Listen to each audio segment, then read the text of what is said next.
So the question which I want to answer in my presentation is what were the living standards in the Warsaw's ghetto.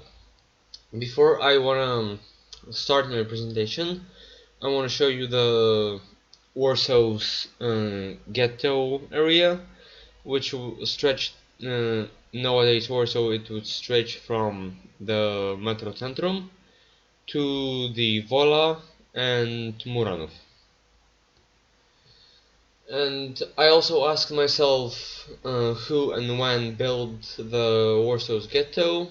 So the who built the Warsaw's ghetto, it were Nazis, which gained the power a little bit before the Second World War broke out, and the Warsaw ghetto was built in, of course, in Warsaw, but it was built on the 16th of November 1940, and it like stopped existing after May 1943.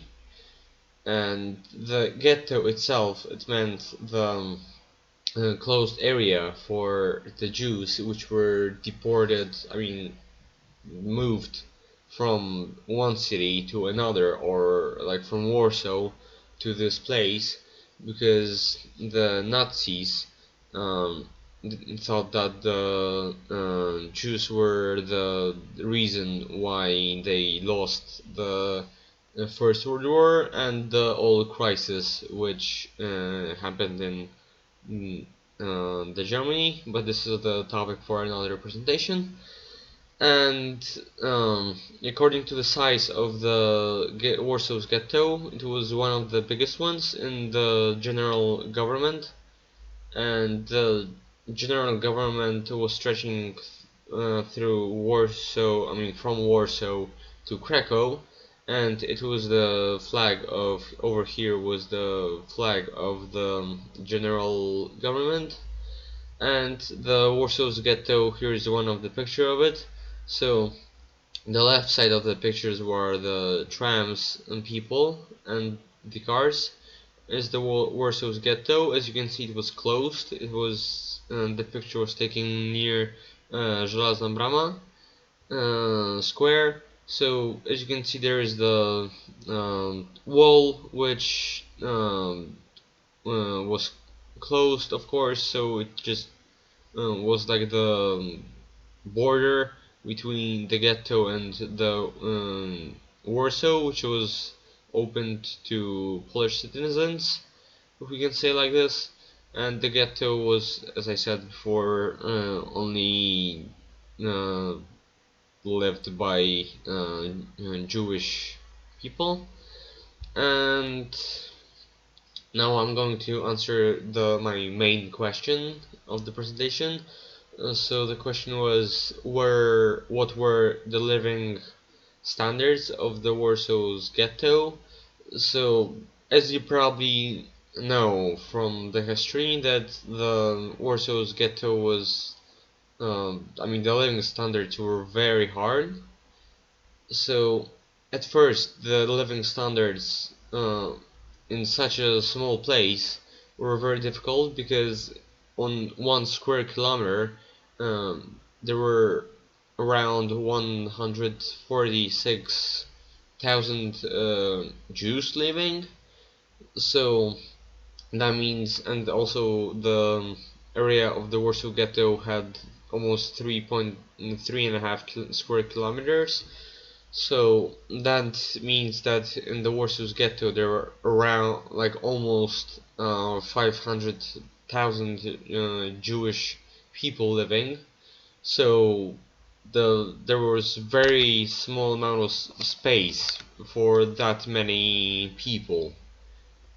And probably, as you already seen, the living standards are very very hard, because here on the street there is a dead body, probably of a child, because of, as I said, the living standards and the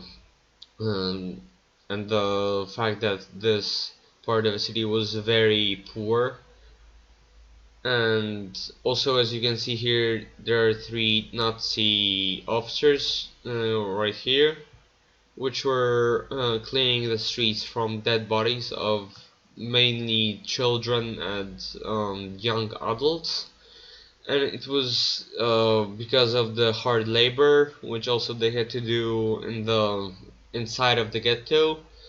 Before probably they were either sent to the Treblinka concentration camp to do the hard labor either, or being executed because of the Nazis ruling system, or they just stayed inside of the ghetto and they're making also were doing the hard labor. And talking about the also the standards, I thought about talking about the food restrictions which were given to the people living there. So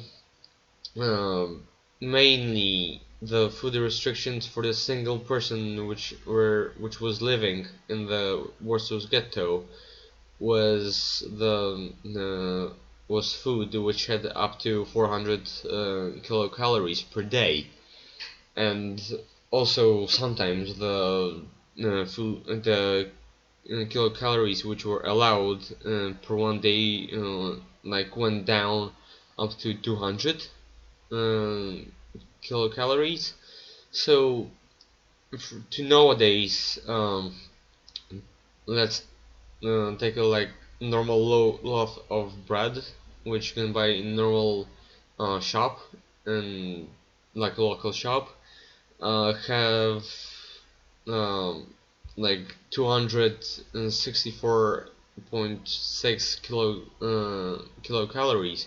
So it's little almost 3/4 of the food source which the Jews in the ghetto could eat.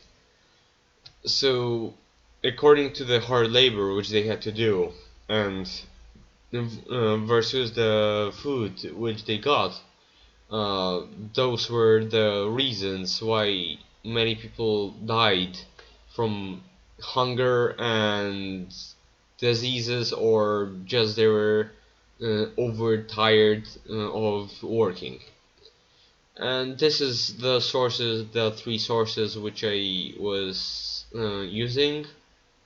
So mainly I used the photos from those three websites, and I gathered some informations. Thank you very much.